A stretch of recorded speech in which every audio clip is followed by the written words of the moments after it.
Najeriya ta kasance ɗaya daga cikin ƙasashen duniya da ke kan gaba a fannin tarihin ƙasashe. Akwai faɗi tashi da yawa da take fuskanta wajen ganin ta ɗaukaka kamar sauran ƙasashen duniya masu ƙarfin mulki. Kaɗan ko in ce ɗaya daga cikinsu shine sakaci wajen kare 'yancin mata da yara. Tsaya dai tukunna, menene 'yancin ɗiya mace a wannan ƙasa tamu ta Najeriya? Da wannan tambaya nake muku masu saurare, barka da saduwa da mu a wannan sabuwar shiri na bakin fuska kaɗai gare ni ba, wanda a turanci ake ce mata not just a pretty face. Wannan shirin ita ce fanni ta farko cikin shirinmu na Ladies Night, wanda ke zuwa muku a kowane daren Laraba karfe 8 a tashanmu na Sat FM. Sunana Amra Aliyu. Wannan zango zai kasance tare da mu a wannan tashar na tsawon minti 30. Na san yanzu mai saurare na tunani, wai shin menene wannan shiri ta kunsa? Madalla, wannan shiri za ta rika magana ne akan 'yancin mace. Kuma waɗannan 'yancin su ne 'yancin samun ilimi, wadataccen lafiya, shiga mulki ko siyasa, samun gado da dai sauransu. Cikin wannan zango za mu yi bayani ne akan 'yanci da taimakawa waɗanda suka yi fice akan maganganun da za mu yi a wannan shiri a zango na gaba. Zancenmu ta yau tunda ita ce ta farko, za mu yi magana ne akan 'yanci ga rayuwa, wato right to life, da yadda ta shafi mata a wannan ƙasa tamu. Amma kafin in shiga bayani, a motsa jiki da wannan faifan da ke magana akan mace.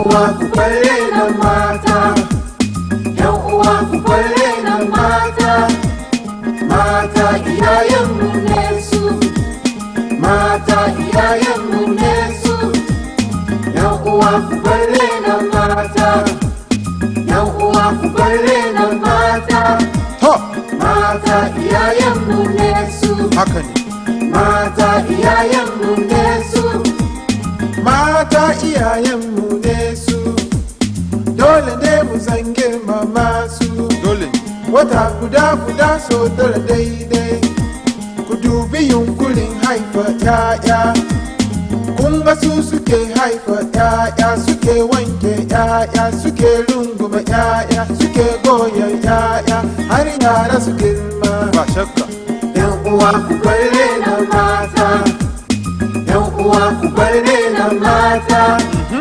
mata iyayenmu ne su, mata iyayenmu ne su, yan uwa ku bare na mata, yan uwa ku bare na mata, mata iyayenmu ne su, mata iyayenmu ne su. ko a ko ina sai da mata, aiki daban-daban gare su mata, mata suna nan da aure, su je dawa su yo aikin gona, su debo itace su kawo, su je karijiya don neman ruwa, su zo gida su kuma daura abinci, mata iyayenmu ne su, yan uwa ku bare na mata, yan uwa ku bare na mata, mata iyayenmu ne su, mata iyayenmu ne su, yan uwa ku bare na mata, yan uwa ku bare na mata, na daina mata iyayenmu ne su, haka mata iyayenmu ne su.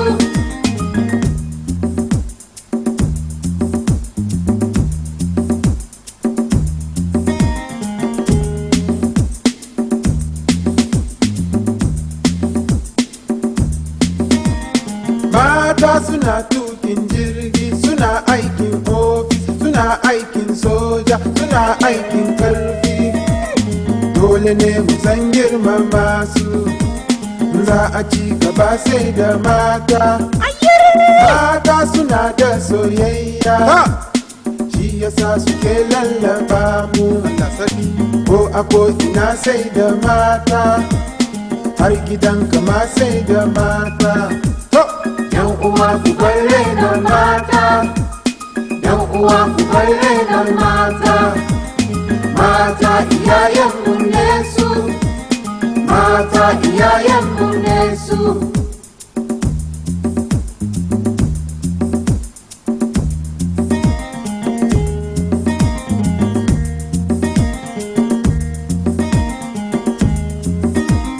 Yan uwa ku bar renon mata, yan uwa ku bar renon mata, yan uwa ku bar renon mata, yan uwa ku bar renon mata.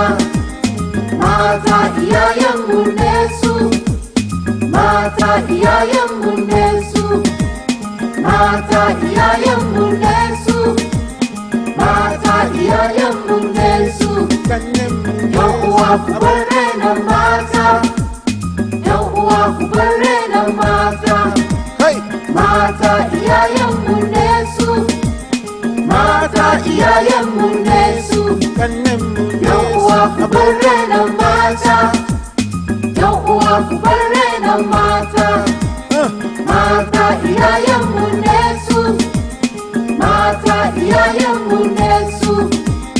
Yan uwa ku bar renon mata.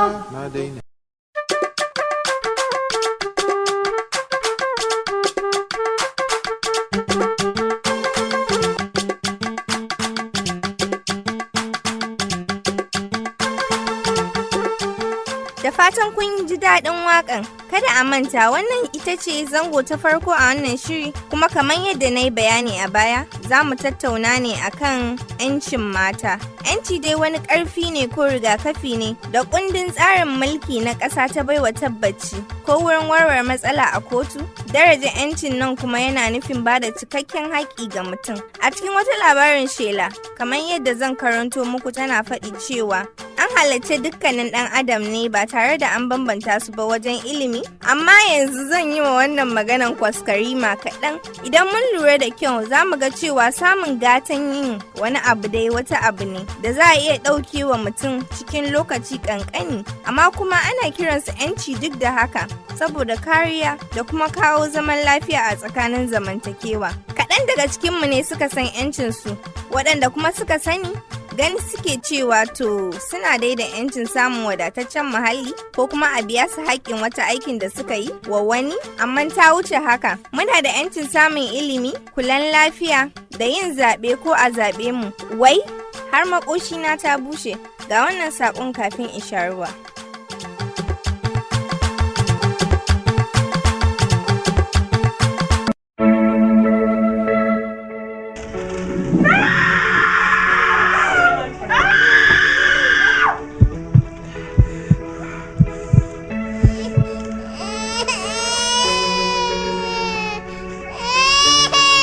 La! Mace ce? Mace ce. Mace ce. Mace ce. Malam Adamu, Allah ya sauki matarka lafiya. An samu ɗiya mace. Mace ko? Masha Allah. Zan iya ganin su?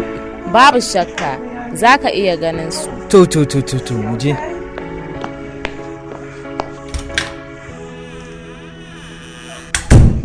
Sarauniya ta ɗiyata, barka da zuwa duniya. Me za ta zama idan ta girma? Likita. Lauya. Mai hidima ga jama'a. 'Yar siyasa. Injiniya. Ya salam, kyakkyawa ce. Aha, bakin fuska kaɗai gare ta ba, ita ce fuskar gobe. Ku nuna goyon bayanku wajen ilmantar da ɗiya mace, ba ta 'yancinta domin sadar da ita ga abu mai kyau. Ba kyan fuska kaɗai gare ni ba, kasance tare da mu cikin abin da muke tattaunawa ta sauraron shirinmu na Ladies Night, wato daren da mata ke tattaunawa kan matsalolin da mata ke fuskanta a daren kowane Laraba da karfe 8 a tashar mu ta Sat FM da ke kan mita 92.3 na Jami'a ta FUT Mina. A yi amfani da hashtag SFMNJAPF ta kofofin haɗuwa da mutane ta yanar gizo domin nuna goyon bayanku ta Twitter at Sat FM 923MX da Facebook a Sat FM FUT Mina.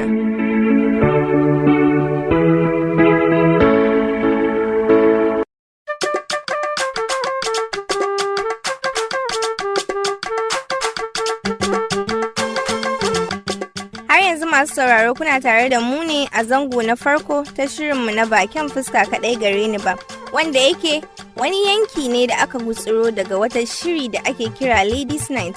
Ki kasance cikin rayuwa ta kunshi kina da rai, ƙungiya mai haɗa kan ƙasashen duniya wato United Nations Universal Declaration of Human Rights, wanda aka sama hannu a shekara ta 1948 don kowa ya samu fahimtar abin da ake cewa 'yanci, don idan jama'a ba su fahimce ta ba, tana iya kai ga cin zarafi da zai iya ɗaukan nau'i na nuna kyama ga wanda abin ta shafa ko zama baiwa.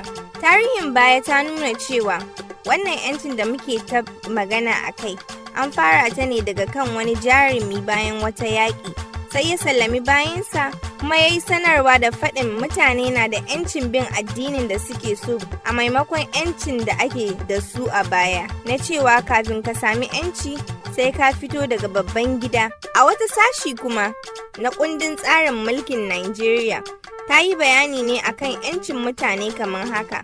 'Yanci ga rayuwa wani halin kirki ne wanda aka gina akan yadda da cewa ran ɗan adam na da 'yancin yin rayuwa ba tare da wani ya ɗauki ransa ba. Amma sau da yawa zance irin wannan na zuwa ne idan aka yi magana akan zub da ciki. Mu saurari wannan, kada ku matsa daidai da 'yanci ɗaya daga akwatunan rediyon ku. Ina zuwa.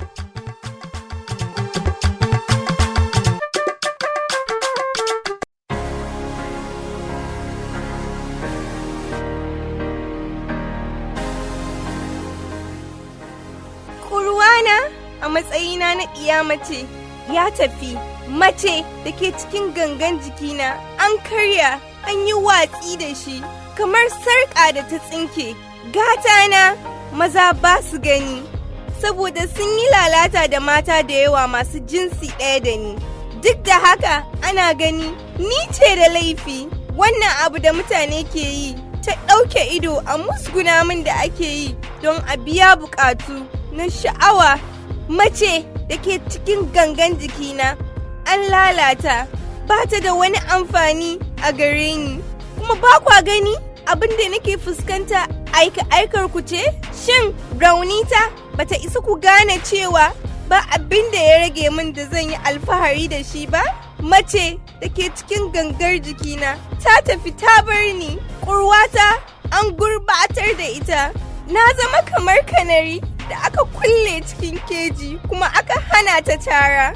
A gaskiya idan ku arfe take, tunda ba ku ganin kuncin da kuka jefa ni cikinsa. Kun makanta daga ganin kujewan da ke jikina, hawaye da ya gangaro har leɓena, zafi da nake ɓoyewa cikin murmushina, wahala da cin fuska da nake haɗiyewa don zubin ɗiri da nake da shi. Ba kwa ganin gudunmawata wajen taya ku zama sarakuna? Kuna gani na kawai ne a matsayina na wata abin amfani. Ba za ku ci gaba da ganina a matsayinta ba, don ni ba irin macen nan ba ce. Ku tambaye kanku, wace ce ni? Ina mamaki, ina tunani, shin me ya sami maza da ke kula da matansu da 'ya'yansu? Me ya faru da yara maza da abin da ke gabansu na su je makaranta don neman ilimi? Me ya faru da yara maza da abin da ke gabansu na su je makaranta don neman ilimi? Da kuma lokutan da rashin sanin ɗa namiji shine abin alfahari ga ɗiya mace. Wannan ya sa ni tambayan kaina, me ya faru da tarihi? Me ya sami iyayenmu mata da aikinsu ne tarbiyyantar da yara? Me ya sami al'adarmu a matsayinmu na 'ya'ya mata? Me ya same ki? Me ya same ni? Me ya same mu? Mace da ke cikin jikina ta tafi tamkar toka da iska ta hure, amma har yanzu gani nan. Mace da ke cikin jikina na ihu, ku taimake ni, ku taimake ni, ku taimaka min a matsayina na 'yar uwarku, a matsayina na ƙanwa, uwa da ɗiya, don ni mace ce kuma ba abin amfani ba ce.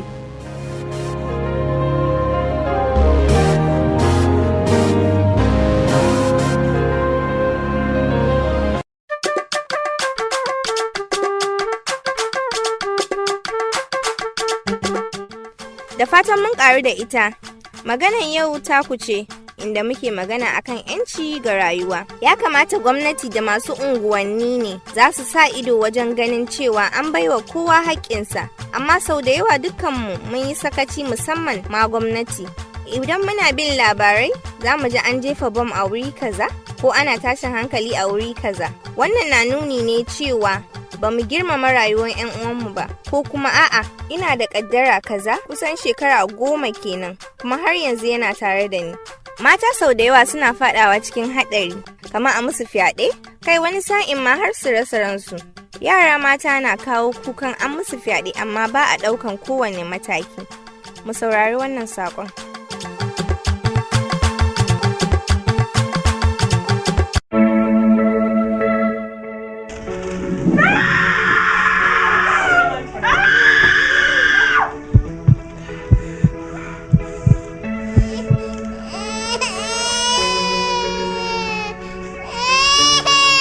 La, mace ce? Mace ce. Mace ce. Mace ce? Malam Adamu, Allah ya sauki matarka lafiya. An samu ɗiya mace. Mace ko? Masha Allah. Zan iya ganin su? Babu shakka, za ka iya ganin su. To, mu je.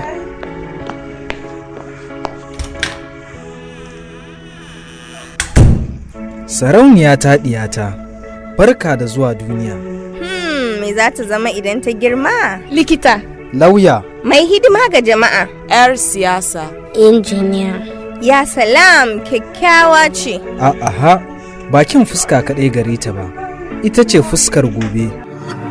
Ku nuna goyon bayanku wajen ilmantar da ɗiya mace, ba ta 'yancinta domin sadar da ita ga abu mai kyau. Ba kyan fuska kaɗai gare ni ba, kasance tare da mu cikin abin da muke tattaunawa ta sauraron shirinmu na Ladies Night, wato daren da mata ke tattaunawa kan matsalolin da mata ke fuskanta a daren kowane Laraba da karfe 8 a tashar mu ta Sat FM da ke kan mita 92.3 na Jami'a ta FUT Mina. A yi amfani da hashtag SFMNJAPF ta kofofin haɗuwa da mutane ta yanar gizo domin nuna goyon bayanku ta Twitter a Sat FM 923MX da Facebook a Sat FM FUT Mina.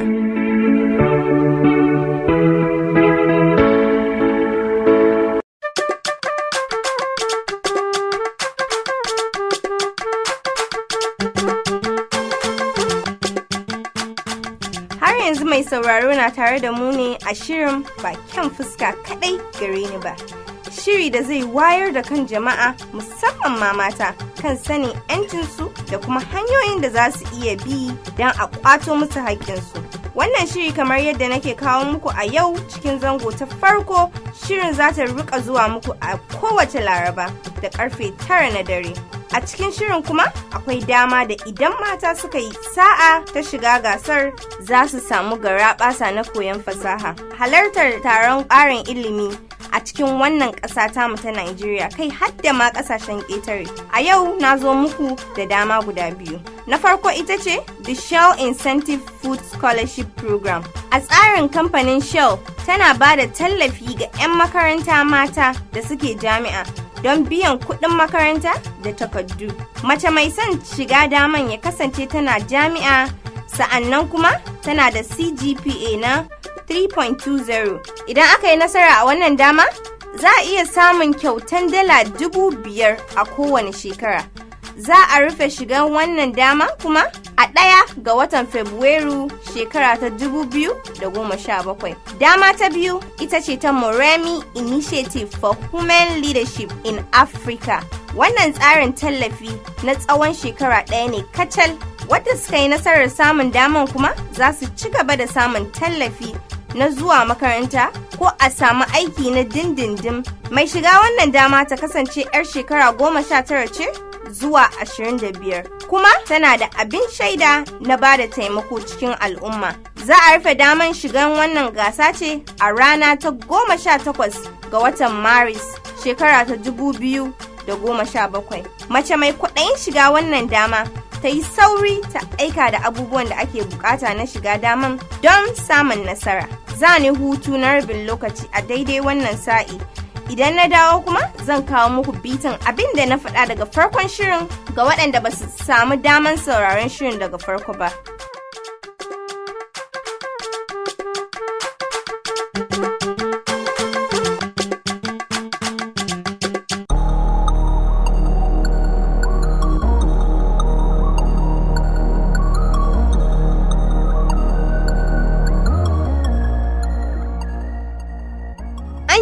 bal da gatana.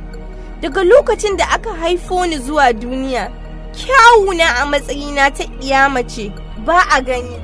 Tunanin zamana a duniya a matsayina na mutum ana gani tamkar sabo ne.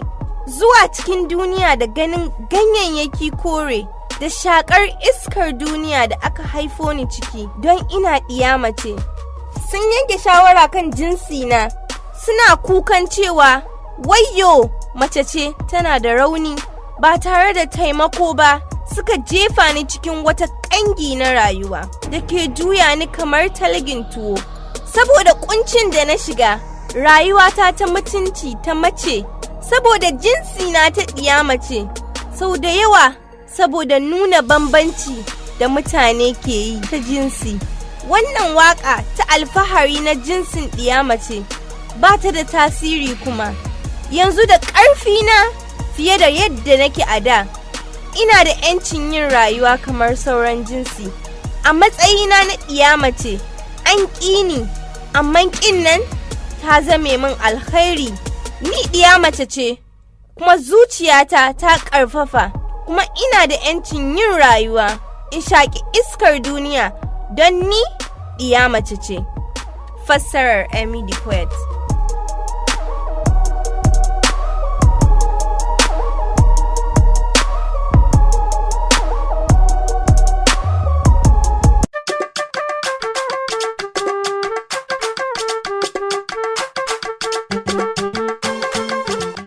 Ta bayani akan 'yanci ga rayuwa musamman ta ɗiya mace, inda muka ce 'yanci wani abu ne da an barka ka zama ko ka samu, kuma an ƙirƙiro ta ne don mutane su samu daman zama da juna cikin kwanciyar hankali.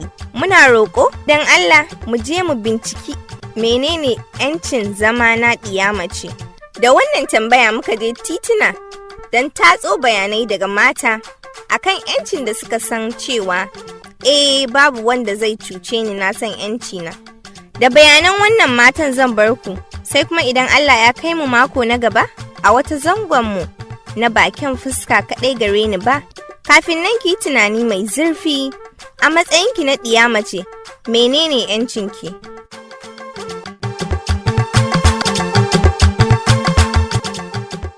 Menene 'yancinki a matsayinki na mace kuma 'yar Najeriya? A gaskiya mu ma 'ya'ya mata muna da 'yanci a wurin iyayenmu da malamanmu. Ilimi, addini, tarbiyya, saboda Allah ya bada tsaron mu ne a hannunsu. 'Yanci na in je boko, in zaɓe, in kuma yi rayuwa na zamani. 'Yanci na shine in samu ingantacciyar rayuwa, ilimi mai amfani, in ilmantar da ƙannena da na gaba da ni, sannan in ilmantar da waɗanda za su zo bayana.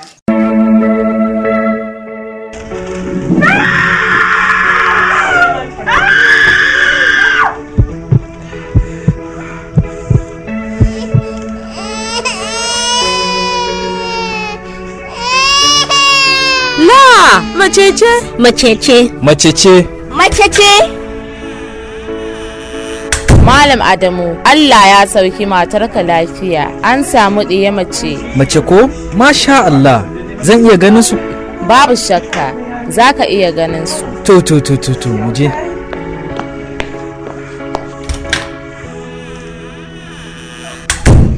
Sarauniya ta ɗiyata, barka da zuwa duniya. Me za ta zama idan ta girma? Likita. Lauya. Mai hidima ga jama'a. 'Yar siyasa. Injiniya. Ya salam, kyakkyawa ce. Aha, bakin fuska kaɗai gare ta ba, ita ce fuskar gobe.